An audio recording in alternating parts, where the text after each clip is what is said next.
तो ये दोस्तों क्वेश्चन नंबर एक को शुरू करते हैं।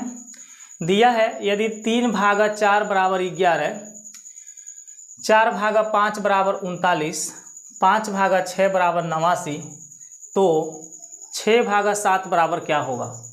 दोस्तों आपको पता है कि हम 4 से 3 में भाग करें तो कभी भी 11 नहीं आ सकता है। अगर हम इनका गुणा करें तब भी हमारा 11 नहीं आ सकता है। इनको हम जोड़ दें तभी नहीं आएगा, इनको घटा दें तभी नहीं आएगा।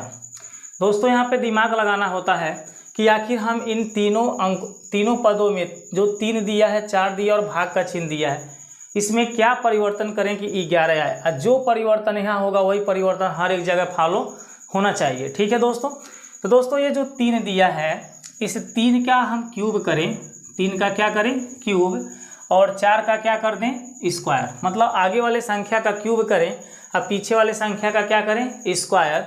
और जो भाग दिखाई दे रहा है इस भाग को हम किस में बदल दें, सब्ट्रैक्शन यानी कि घटाना के चिन्ह में बदल दें, माइनस में बदल दें, तो हमारा ये क्वेश्चन फॉलो हो जाएगा। देखिए 3 का क्यूब कितना होगा, 3 का क्यूब आपका 27 होगा। 3 का क्यूब कितना होगा 27, माइनस से भाग की जगह हर एक जगह भाग को माइनस बनाना है। 4 का स्क्वायर कितना होता है 16, 27 में से 16 आप घटाएंगे तो 11 आपका आ जाएगा। ठीक है। अब यही जिस तरह से हमने यहाँ पर किया है वैसे ही सभी में फॉलो होना चाहिए, तो हम समझेंगे कि हमने सही रास्ता को पकड़ लिया है। हमने क्या किया था, पहला संख्या का क्यूब, दूसरा संख्या का स्क्वायर। अब भाग की जगह कौन सा चिन्ह लगा दिए हैं, माइनस का। अब इसमें देखिए 4 का क्यूब किया जाए और 5 का क्या किया जाए स्क्वायर। हमें आगे वाले संख्या का क्यूब करना है, पीछे वाले का क्या करना है स्क्वायर। तो यहाँ आगे 4 दिया है, पीछे 5 दिया है, तो 4 का क्यूब और 5 का स्क्वायर, और भाग की जगह क्या लगा ले माइनस। तो क्या आएगा बताइए, 4 का क्यूब 64 होता है, 5 का स्क्वायर कितना होता है 25, 64 में से 25 घटाइए, 14 में से 5 जाएगा 9, 5 में से 2 जाएगा 3। देखिए 39 आपका आ जा रहा है। ठीक है। अर्थात ये हमारा रूल दोनों पे फॉलो किया। अगर तीसरा पर भी फॉलो करता है तो समझेंगे कि यही रूल हमारे पूरे क्वेश्चन पे लगेगा। ठीक है। यहाँ देखिए 5 का क्यूब कर लीजिए और 6 का स्क्वायर कर लीजिए, भाग को क्या बना दीजिए माइनस। ठीक है। भाग का चिन्ह मेरा माइनस में कन्वर्ट हो रहा है, ये आपको समझना है। तो 5 का क्यूब कितना होता है 125 होता है, 6 का स्क्वायर कितना होता है 36। अब हम 15 में से 6 को, 5 का क्यूब होता है 125, 6 का स्क्वायर 36, 15 में से हम 6 को निकालें तो क्या बचेगा 9, 9 6 15। अब यहाँ बचेगा हमारे पास 11, 11 में से 3 को घटा दे 8। अर्थात यही हमारा सभी में फॉलो हो रहा है। भाग का चिन्ह किस में बदलेगा, माइनस में बदलेगा। पहला संख्या का क्यूब और दूसरे संख्या का स्क्वायर होगा। तो ये सभी के सभी हमारे प्राप्त होते जा रहे हैं। यही कार्य हमको अपने इस क्वेश्चन में भी करना है और उसके बाद हमें पता चल जाएगा कि इसका आंसर क्या होगा। ठीक है दोस्तों। तो दोस्तों जो 6 दिया है इस 6 का हमें क्यूब करना है, भाग की जगह माइनस लगा लेना है, और जो पीछे 7 दिया उसका स्क्वायर कर लेना है। 6 का क्यूब हमारा 216 होगा और 7 का स्क्वायर कितना होगा 49। इसको हम घटा लेंगे, 16 में से 9 को घटाएंगे तो 7 आएगा, और यहाँ आपका बचेगा 20, 20 में से 4 को घटा देंगे तो 16 आएगा। अर्थात 167 इसका आंसर आना चाहिए, जो कि विकल्प ए में आपको देखने को मिल जाएगा। ठीक है दोस्तों, विकल्प ए इसका सही है। तो इस तरह से हम पहला क्वेश्चन को सॉल्व कर लिए हैं। अब आइए क्वेश्चन नंबर 2 को देखते हैं। इसको हटा देते हैं ताकि हम लोग को लिखने के लिए जगह थोड़ा मिल जाए। ठीक है। चलिए क्वेश्चन नंबर 2 को देखिए किस तरह से दिया है। यदि 35 + 48 बराबर में 40 बनता है, 23 + 34 बराबर में 24 बनता है, 15 + 25 बराबर में 26 बनता है, तो 14 + 21 बराबर क्या बनेगा। तो दोस्तों हम सोचेंगे कि इन दोनों को जोड़ने से तो कभी 40 आएगा नहीं, इन दोनों को घटा दिया जाए तभी नहीं आएगा, आगे पीछे करके घटा दे 48 में से 35 को तब भी नहीं आएगा, इनका गुणा करें तब भी नहीं आएगा, भाग करें तब भी नहीं आएगा। तो हम करें क्या, तो हम ये सोचेंगे इसमें कोई दूसरा टेक्निक अपनाते हैं। ठीक है। हमें ऑलरेडी सोचना है कि क्या इसमें किया है जिससे ये प्राप्त हो रहा है। तो दोस्तों ये जो 35 और 48 दिया है, इन सभी नंबरों को हम जोड़ें। 35 में 3 और 5 को जोड़ दें, प्लस 48 में 4 और 8 को ले लेते हैं। यही इसके अंक है ना। 35 का जो अंक है वो 3 और 5 है, 48 का जो अंक है वो 4 और 8 है। इनको अगर हम जोड़ते हैं तो क्या बनता है, इनको हम जोड़ें तो आएगा 3 और 5, 8 4 12 8 20 आएगा। हमें क्या चाहिए 40 चाहिए। तो इस 20 में हम 2 से गुणा करा दें तो क्या मिल जाएगा 40। अर्थात हमने देखा इन सभी अंकों को जोड़ा जा रहा है और जोड़ने के बाद जो प्राप्त हो रहा है उसमें हम 2 से गुणा करा रहे हैं तो ये प्राप्त हो रहा है। इसी तरह से इसमें भी यदि फॉलो होता है तो हम इसी रूल को सभी में अपनाएंगे, देखेंगे। अब देखिए जो 23 है इसके अंक हमारे 2 और 3 हैं, प्लस जो 34 है उसके अंक 3 और 4 हैं। अब इन अंकों को हमें जोड़ लेना है, तो 4 3 7 3 10 2 कितना हो जाएगा 12, और उसमें 2 का गुणा करा दें तो कितना आ जाएगा 24। हमें 24 चाहिए था। अर्थात ये कर क्या रहा है, इन सभी अंकों को ऐड करके उसका दुगुना कर दे रहा है। यहाँ पर तीसरा में देखिए 15 है, 1 प्लस क्या बनेगा 5, 25 है तो इसे हम 2 प्लस क्या लिखेंगे 5, कितना आएगा देखिए 5 2 7, 7 5 12, 12 1 कितना होगा 13। अब इसमें हम 2 से गुणा करा देंगे तो 26 आ जाएगा। ऑलरेडी देखिए 26 दिया है, यानी हर एक क्वेश्चन में यही, हर एक पदों में यही कर रहा है। इनके अंकों को जोड़ करके जो भी योगफल आ रहा है उसका दोगुना कर ले रहा है। तो हमें भी यहाँ पर वही करना है। इन अंकों को जोड़ लीजिए, 4 और 1 कितना हो जाएगा 5, 2 और 1 कितना हो जाएगा 3, 3 और 5 को जब जोड़ेंगे तो 8, और 8 का दोगुना क्या होता है 16, यानी कि इसका विकल्प सी सत्य होगा। ठीक है, आप लोग इसी बेस पे इसको जब करेंगे तो इसका विकल्प कौन सा आएगा, सी आएगा। देख लीजिए एक बार यहाँ पर 14 दिया है, तो 14 का अंक कौन कौन सा है, 1 और 4 है। उसके बाद 21 दिया है, इसका अंक कौन है 2 और 1 है। जब इनको हम जोड़ेंगे तो 2 1 3 4 7 1 8 आएगा, और उसमें हम 2 से गुणा करा देंगे 16 आ जाएगा, जो कि विकल्प सी सत्य होगा। दोस्तों उम्मीद करते हैं दूसरा क्वेश्चन भी आपको समझ में आ गया होगा। अब आइए क्वेश्चन नंबर 3 को देखते हैं। क्वेश्चन नंबर 3 में दिया है 4 × 40 बराबर कितना दिया है देखिए 10, 5 × 5 बराबर 1, 1 × 7 बराबर 7, तो 11 × 11 बराबर क्या आएगा। दोस्तों आप जानते हैं कि 4 में हम 40 का गुणा करें तो कभी 10 नहीं हो सकता है। अगर इनको हम जोड़ते हैं तभी 10 नहीं होगा। ठीक है, अगर इनके प्रत्येक डिजिट को जोड़ें तभी नहीं आएगा, 4 4 8 0 8 है आएगा। 40 में 4 को जोड़े तब भी नहीं आएगा।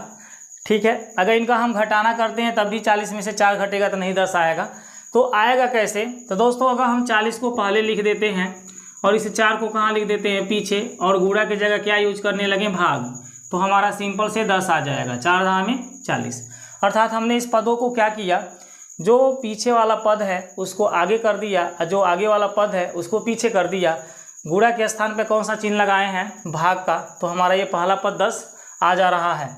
वही कार्य यहाँ पर भी करना है, पीछे वाला हमारा 5 आगे कर लिया जाए और आगे वाले को पीछे कर लिया जाए, गुणा की जगह क्या लगा दिया जाए भाग, तो हमारा क्या आ जाएगा 1 चाहिए।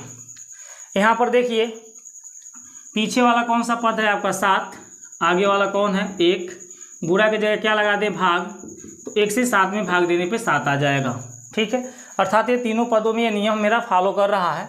चौथा देखते हैं 11 × 11 जो दिया है, पीछे वाला का नाम भी 11 है, भागा आगे वाले का नाम भी क्या है 11, 11 से 11 में भाग कर दे तो 1 आएगा। ठीक है, तो हमारा इसमें 1 2 3 4 विकल्प आपके दिए हैं, जिसमें पहला विकल्प में 1 देखने को मिल जा रहा है। तो इस क्वेश्चन नंबर 3 का कौन सा सत्य होगा, ए सत्य होगा। ठीक है, देखिए इस तरह से हमारे गणितीय संक्रियाओं के सवाल सॉल्व किए जाते हैं। कितना आपको दिमाग लगाने की आवश्यकता पड़ सकती है, कम समय में आपको ज़्यादा से ज़्यादा अपने दिमाग को दौड़ाना है।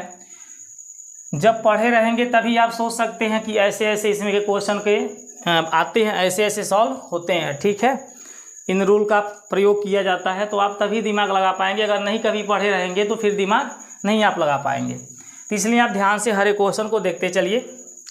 आइए क्वेश्चन नंबर 4 को देखते हैं। क्वेश्चन नंबर 4 में देखिए, यदि 89 भागा 3 बराबर 50 दिया है, 58 भागा 4 बराबर 51 दिया है और 56 भागा 5 बराबर 54 दिया है, तो आपसे कह क्या रहा है, आपसे कह रहा है कि 54 भागा 6 की वैल्यू बताओ क्या आएगा। 4 विकल्प दे दिया है।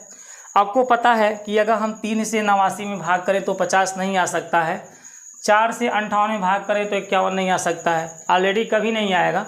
अगर हम इनका घटाना करें तब भी नहीं आएगा, इनको जोड़ें तब भी नहीं आएगा, इन सभी अंकों को हम जोड़ लें तब भी नहीं आएगा। तो हमें करना क्या होगा, देखिए ध्यान से, 89 जो दिया है भागा में क्या दिया है 3, और इसके बराबर में हमको क्या लाया है, 50 लाया है। किस तरह से आया ध्यान से देखिए, 8 और 9 को जोड़ लिया जाए, 8 + 9 को क्या किया जाए, जोड़ लिया जाए, और भाग की जगह क्या किया जाए, गुणा बना दिया जाए, तो क्या प्राप्त होगा, 8 9 17 होगा, और 17 का 3 में गुणा कराएंगे तो 51 हो जाएगा, और उसमें से हम 1 को घटा दें तो क्या आ जाएगा, 50 आ जाएगा। ठीक है, फिर आप समझिए हमने क्या कहा कि 8 और 9 को आप जोड़ लीजिए, तो 8 और 9 को जब आप जोड़ेंगे तो 8 9 कितना बनेगा, 17 बनेगा। भाग की जगह कौन सा चिन्ह लगाइए, गुणे का, 3 को 3 ही रहेगा, तो इनका गुणा करने से 51 होगा, लेकिन उसमें से 1 घटा देंगे तो 51 - 1 कितना बन जाएगा, 51 - 1 आपका बन जाएगा 50। आ गया 50। तो हमने किया क्या, शुरू के दोनों अंकों को जोड़ लिया, भाग की जगह गुणा का चिन्ह लगा दिए और गुणा करके 1 को घटा दिए हैं। वही कार्य यहाँ पर भी करना है। 58 भागा कितना दिया है, 4, तो हमें करना क्या है, 8 और 5 को जोड़ लेना है। जैसे 9 8 को जोड़ के यहाँ 17 लिखे हैं, उसी तरह से 8 और 5 को जोड़ लेंगे तो 8 5 कितना होगा, 13। भाग को क्या बनाए हैं, गुणा, तो यहाँ भी भाग को गुणा बना देंगे, 4 लिख के 1 को घटा देंगे, 3 चौका 52 में से 1 को घटा दीजिए, 52 में से 1 घटेगा तो कितना आएगा, 51। 51 देखिए दिया हुआ है। 56 भागा 5 बराबर हमारा 54 निकाला। देखिए इसी रूल पर यह भी आना चाहिए, 5 और 6 को जोड़ेंगे तो 11 आएगा, भाग को गुणा बना लीजिए, 5 1 घटा लीजिए, सब में से 1 घटाया जा रहा है, तो 11 × 5 = 55 होगा, और 55 में से हम क्या घटा देंगे, 1 को, तो हमारे पास क्या आ जाएगा, 54। तो यही रूल देखिए तीनों पदों में फॉलो कर रहा है, तो चौथा पद में भी यही रूल फॉलो करेगा, अर्थात हमको जिसका मान निकालना है 54 भागा 6 है, तो 54 में हम 5 और 4 को जोड़ लें तो 9 बनेगा, भाग को क्या बनाना है, गुणा, 1 घटा लेना है, 9 × 6 = 54 होगा, 54 में से 1 घटा देंगे, कितना आ जाएगा, 53। अर्थात हम देखेंगे कि ABCD में कौन सा विकल्प 53 है, तो बी में हमें 53 देखने को मिल जाएगा। ठीक है दोस्तों, तो दोस्तों इस तरह से हम गणितीय संक्रियाओं के क्वेश्चन को सॉल्व करते हैं। ठीक है, आइए आगे देखते हैं।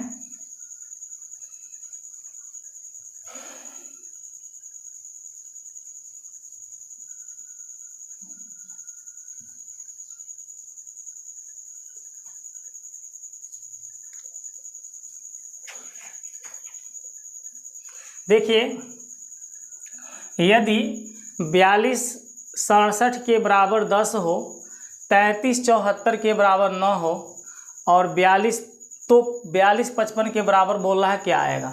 अब इन दोनों को हमें समझना है कि इस संख्या को 10 कैसे बना दे रहा है, इस संख्या को 9 कैसे बना दे रहा है। अगर इन दोनों का रूल हम समझ जाते हैं तो इस क्वेश्चन को सॉल्व कर सकते हैं। 5वां क्वेश्चन जो दिया है, 42 67 बराबर में क्या बना दिया है, 10। किस रूल पर इनको 10 लाया है, क्या सभी अंकों को जोड़ दें तो 10 आ जाएगा। देखिए 7 6 13, 13 2 15, 4 19 आएगा, 10 नहीं आएगा।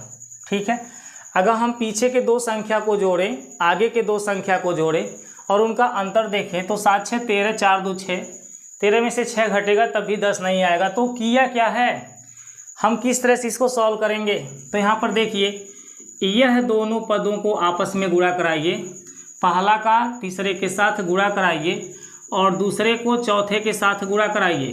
ठीक है, एक एक पदों को छोड़ के गुणा करा दीजिए। अगर हम 6 और 4 का गुणा करते हैं तो 6 चौका कितना आ जाएगा, 24, माइनस का चिन्ह लगा लीजिएगा, इनका गुणा करा के घटाना करना पड़ेगा। 2 का 7 से गुणा करा दीजिए, 2 7 14। ठीक है, समझ में कुछ आ रहा है। पहला पद का गुणा किसके साथ कराइए, तीसरा पद के साथ, और दूसरे पद का गुणा किससे कराइए, चौथे पद के साथ, और गुणा कराने के बाद इनका अंतर निकालिए तो आपका 10 आ जाएगा। ऐसे आगे वाले में ये नियम फॉलो होना चाहिए। 33 74 को क्या लिखना है, 9। तो भाई पहला पद का गुणा हम किसके साथ करेंगे, तीसरे वाले के साथ करेंगे, और दूसरे का गुणा किसके साथ करेंगे, चौथे के साथ, और इनका अंतर निकालेंगे, घटाना निकालेंगे। 3 का 7 में गुणा करेंगे 21, 3 का 4 में गुणा करेंगे 12, और इनका हम अंतर निकालेंगे, घटाना करेंगे। 21 में से 12 को घटा दें तो क्या आ जाएगा, 9। ठीक है, अर्थात यह रूल मेरा फॉलो दोनों में कर दिया। पहला का तीसरा के साथ गुणा हो रही है, दूसरा का चौथे अंक के साथ गुणा हो रही है, और इन दोनों का अंतर निकाला जा रहा है। कभी इनको जोड़ भी सकता है, ठीक है, कभी इनका फिर से गुणा भी हो सकती है, कभी भाग भी हो सकती है। क्वेश्चन के ऊपर डिपेंड करता है, आपको सोचना है, ठीक है। अब चलिए लास्ट जो जिसका मान पूछा उसका नाम क्या है, 4255 है। तो इसमें हम क्या करेंगे, 4255 में पहला का तीसरे अंक के साथ गुणा करेंगे तो 4 पचे कितना आएगा 20। दूसरे का चौथे के साथ यहाँ गुणा कराएंगे तो 2 पचे कितना आएगा 10, और इनका घटाना करेंगे तो क्या आ जाएगा 10। अर्थात इसका आंसर 10 आना चाहिए, जो कि विकल्प बी में देखने को मिल रहा है, विकल्प बी सत्य होगा। ठीक है दोस्तों।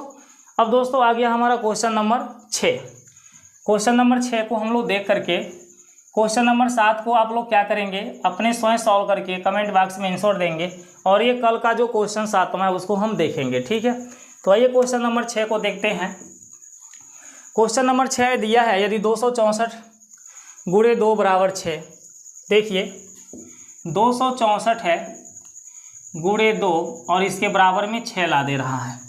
किस बेस पे ला रहा है, क्या हम इनका गुणा 2 से करें तो 6 आएगा, कभी नहीं आएगा। तो हमें करना क्या होगा, अगर हम 264 जो दिख रहा है गुणे के स्थान पे भाग का चिन्ह लगा दें, 264 को 264 ही रहेगा, लेकिन गुणे के स्थान पे भाग का चिन्ह लगा दें और 2 लिख दें, बराबर में हमें 6 चाहिए, ठीक है। तो क्या हम इसको इसमें भाग करेंगे तो इधर 6 आ जाएगा, 264 में 2 से भाग करेंगे तो 132 आएगा, और हमें इधर क्या देखने को मिल रहा है 6, और इधर हमारा 6 नहीं आ रहा है। तो हम करेंगे क्या कि 6 इधर है तो इधर आ जाए। तो भाई इन अंकों को जोड़ लीजिए ना, 2 3 5 1 6, 1 3 2 जो आया है ना, इनको जोड़ लीजिए, देखिए 6 आ जाएगा। इधर 6 हमारा चल रहा है ना, तो इधर भी 6 में बनना चाहिए। 2 3 5 1 क्या हो गया, 6 बराबर 6, समीकरण संतुलित हो रहा है। तो हम क्या कर रहे हैं, गुणे के जगह पे भाग का चिन्ह लगा रहे हैं, इससे इसमें भाग दे रहे हैं, जो प्राप्त हो रहा है उनको जोड़ ले रहे हैं, तो ये संख्या आ जा रही है, ठीक है। चलिए अगला को देखते हैं। 800 कितना दिया है 70, 870 गुणे में 3 बराबर कितना लाना है 11। तो हम 870 तो लिखेंगे ना, यहाँ पर 870 लिखा जाएगा। गुणा को देखिए यहाँ पे भाग बनाया गया है, तो हम भाग बना के 3 लिखेंगे, बराबर में हमको 11 चाहिए। 3 से इसमें भाग करिए, 3 दूनी 6, 3 9 27, 290 बार में ये कट जाएगा, बराबर में हमारे पास 11 है, तो इधर 11 आना चाहिए। अब ये 11 कैसे आएगा, अब इन अंकों को जोड़ना है, 2 + 9 + 0, ठीक है। 2 9 और 0 को जोड़ेंगे तो 11 इधर भी आएगा, 11 इधर भी आएगा, ठीक है। तो 11 लाने के लिए ऑलरेडी देख रहे हैं कौन सा प्रोसेस अपना है, 6 लाने के लिए कौन सा अपना है, दोनों के दोनों में प्रोसेस सेम चल रही है। वही प्रोसेस आपको अगला का अपनाना होगा। क्या दिया है 735 गुणे 5 बराबर पूछ रहा है क्या आएगा। तो हम गुणे को क्या बनाएंगे, भाग लिखेंगे, 735 भागा 5 बराबर क्या आएगा, 5 से इसमें भाग करिए, 5 एकम 5, 2 बचेगा, 5 चौका 20, 5 सते 35, 147 आ रहा है। अब इनको हम क्या करेंगे, जोड़ेंगे, जो भी हमारा भाग देने पा रहा है उन अंकों को जोड़ा जा रहा है, तो इनको जोड़ेंगे। 1 + 4 + 7 बराबर में क्या है क्वेश्चन मार्क, 7 4 11 कितना होगा 12, यानी क्वेश्चन मार्क की वैल्यू 12 आएगी। इसमें हम देखेंगे पहला 0.3 है, दूसरा 0.5 है, और ये आपका 12 है, और ये क्या है 16 है, अर्थात ऑप्शन नंबर सी इसका सत्य है। तो दोस्तों क्वेश्चन नंबर हम लोग 6 तक सॉल्व कर लिए। 7वां क्वेश्चन आपके लिए है, इसका जवाब आप लोग कमेंट बॉक्स में दीजिएगा कि यदि 85 + 25 को 50 लिखा जाए, 97 + 65 को 93 लिखा जाए, तो 72 + 94 को क्या लिखा जाएगा। इन चारों विकल्पों में से ए 92 है, बी 50 है, सी 67 है, और डी क्या है 60 ही है। इसको सॉल्व करके आप इसका जवाब कमेंट बॉक्स में दीजिएगा, ठीक है। तो दोस्तों गणितीय संक्रियाओं को इतना इजी मत लीजिए, क्योंकि गणितीय संक्रियाओं में हम कहाँ से कैसे क्वेश्चन को सॉल्व करने के लिए देगा दिमाग लगा करके एग्जामिनर को, उसके ऊपर डिपेंड करता है, और उसके दिमाग को हमें पकड़ना होता है, ठीक है। इसी को हम कहते हैं सामान्य बुद्धि परीक्षण, है ना। ये आपके बुद्धि का परीक्षण करता है, तार्किक क्वेश्चन होते हैं, रीजनिंग इसी को कहा जाता है। एग्जामिनर जो क्वेश्चन को बनाया है किस बेस पे तैयार किया है, उसके दिमाग को पकड़ना होता है। अगर उसके दिमाग को आप पकड़ लेते हैं तभी जाकर के इस क्वेश्चन को सॉल्व कर पाएंगे, अगर नहीं पकड़ पाते हैं तो नहीं सॉल्व कर पाएंगे। तो चलिए क्वेश्चन नंबर 7 को देखते हैं, जो कल का ये क्वेश्चन नंबर 7 है, इस वाले क्वेश्चन को, जिसका जवाब आप लोगों में से कोई नहीं दे पाया था। इस क्वेश्चन को हम लोग देखते हैं कैसे सॉल्व होगा। तो यहाँ दिया था अगर चिन्ह माइनस और भाग को तथा संख्या 2 और 6 को आपस में परिवर्तित कर दिया जाए। हमने समझा दिया था कि माइनस को किस में परिवर्तित करना है, भाग के चिन्ह में, और भाग को किस में परिवर्तित करना है, माइनस के चिन्ह में। आपस में इनको चेंज कर लेना है। 2 को क्या बनाना है 6 और 6 को क्या बनाना है 2। इनको आपस में परिवर्तित कर दिया जाए तो निम्नलिखित में से कौन सा समीकरण संतुलित होगा। ए बी सी डी आपका दे दिया है 4 को। तो पहले हम ए को चेक कर लेते हैं कि क्या ए सत्य है। देखिए क्या दिया है ए में 32 माइनस 12 भागा 6 बराबर 30। इधर 30 है तो इधर 30 आएगा। जो बोला है चेंज करने के लिए उसे चेंज करना है। देखिए 3, ये जो 2 है ना, 2 को किस में कन्वर्ट करना है 6 में। पहले जो कन्वर्ट करना है उस चीज़ को समझ लीजिए। जो 2 है वह क्या बनेगा 6 और 6 क्या बनेगा 2। ये कंडीशन को बता दिया गया है। माइनस क्या बनेगा बताइए, माइनस हमारा भाग बनेगा और भाग का चिन्ह क्या बनेगा माइनस बनेगा। ये एक दूसरे में बदलेंगे, ठीक है। तो यहाँ पे 2 दिख रहा है तो ये 6 बन जाएगा। माइनस मेरा भाग बनेगा, ये भी 2 दिख रहा है 6 बन जाएगा। भाग मेरा माइनस बनेगा, 6 है तो क्या बनेगा 2। इधर 30 है तो 30 इधर देखो आ रहा है। 16 से हम 36 में भाग करेंगे तो 16 दूनी 32, कटवा नहीं करेगा, अर्थात 30 आने का कोई संभावना है ये नहीं है। ऑप्शन ए आपका गलत हो गया। ऑप्शन बी को चेक कर लेते हैं। ऑप्शन बी में दिया है 36 भागा 12 माइनस 2 बराबर 1। अब देखिए 36 में यहाँ 6 है तो इसको हम क्या लिखेंगे 2। 6 को हमें 2 बनाना है और जहाँ 2 दिखेगा उसको 6, ठीक है। तो यहाँ 6 था तो मैंने 2 बना दिया। भाग को माइनस करना है, यहाँ पर 1 2 है तो क्या बन जाएगा 6, माइनस है तो क्या बनेगा भागा, और 2 को क्या बना देंगे 6 बराबर में क्या है 1। अब ध्यान से देखिए, हमें 6 से 16 में भाग करना है। क्या 6 से 16 में भाग हो पाएगी? 6 दूनी 12, 16 ही नहीं करेगा, अर्थात 1 आने का कोई चांस नहीं है। अगर 6 से 16 हमारा 3 बार में भी कटे, सपोज डेट मान लीजिए 6 3 18 हो जाए तो 32 में से 3 घटाने पे क्या 1 आएगा? नहीं आएगा, अर्थात विकल्प बी भी मेरा गलत है, ये भी सत्य नहीं है। अब हम विकल्प सी को चेक करेंगे कि क्या मेरा सी सही है, ठीक है। तो विकल्प सी में देखिए क्या दिया है 32 माइनस 16 भागा 6 बराबर 1। क्या लिखेंगे 3। 2 को तो आपको 6 बना देना है, माइनस को क्या बना देना है भाग 1, 6 को क्या बनाना है 2, भाग को क्या बनाना है माइनस, 6 को क्या बनाना है 2, बराबर में क्या चाहिए 1, है ना। आपको समझ में आना चाहिए कि माइनस रहेगा तो भाग बनेगी, भाग रहेगा तो माइनस बनेगी। 2 रहेगा तो हाँ मुझे 6 लिखना है, 6 रहेगा तो मुझे 2 लिखना है। अब चलिए इसको सॉल्व करिए। 12 से 36 मेरा क बार में भाग जाएगा, 12 3 या 36, 3 बार में भाग चला जाएगा। माइनस का क्या है 2 बराबर का 1, 3 में से 2 घटाएंगे 1 बराबर में क्या है 1। दोनों साइड का समीकरण संतुलित हो रहा है, अर्थात इसका ऑप्शन नंबर कौन सा सत्य होगा सी। तो दोस्तों उम्मीद करते हैं कि आज के बताए हुए हर एक क्वेश्चन आपको समझ में आया होगा। यदि आपको हर एक क्वेश्चन समझ में आ रहा है तो इसका जवाब कमेंट बॉक्स में दीजिए कि क्वेश्चन को समझ में आया, वीडियो कैसा लगा कैसा नहीं लगा। और यदि नहीं कोई क्वेश्चन समझ में आता है तो भी आप रिप्लाई करिए, कमेंट बॉक्स में दीजिए कि ये क्वेश्चन हमको समझ में नहीं आया। उस क्वेश्चन को नेक्स्ट वीडियो में आपको बिल्कुल बताया जाएगा, इससे भी बेहतरीन तरीके से, ठीक है दोस्तों। अच्छा दोस्तों, नमस्कार।